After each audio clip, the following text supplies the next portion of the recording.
Bruce, it wasn't an eventful draft weekend for the Ottawa Senators, but I don't think you really expected it to be, did you? No, I didn't. I thought when you looked at it, the Ottawa Senators talked about maybe moving that number 32 or number 44 selection, but I think in the end, what they're trying to do is get prospects.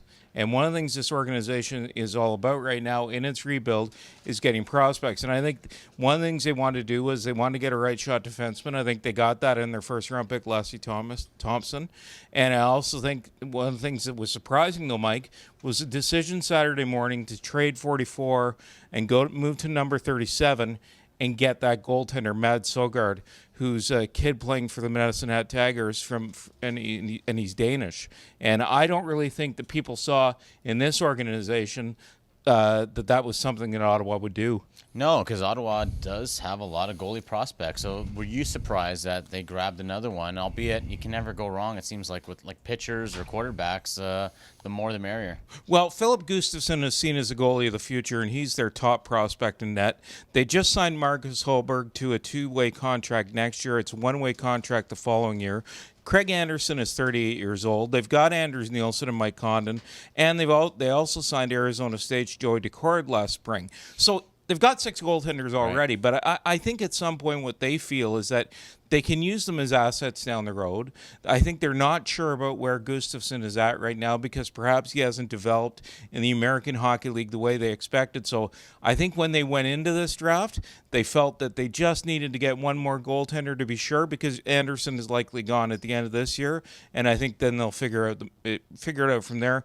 And as they've said several times in the last couple hours here, they don't feel like they can have enough goaltenders. Now, let me ask you. We saw this weekend, cap space is king. Yep. Carolina took advantage of it in acquiring Patrick Marleau, basically gets a first-round pick in addition to taking on a $6.25 million. Nashville and New Jersey make that trade where, Devils are only able to make that trade because they have cap space. I know Ottawa has a ton of cap space. Are you surprised that they weren't in similar deals? And what can you expect maybe going forward? Is this something that they're going to take advantage of? Well, I think, look, they've got $48 million next season committed to 16 players right now. They still have to sign Cody Ceci. I look at it like this. They are going to be involved at some point. I think they had about 5 teams that have cap space issues that they were speaking to coming into this draft.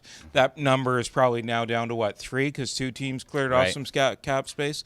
Perhaps even the Tampa Bay Lightning may not have really fixed all their problems. I really think that at some point Ottawa would be involved in a deal like that. Would they have taken a guy like Marleau? I think they would have taken a guy like Marleau and tried to put him in their lineup.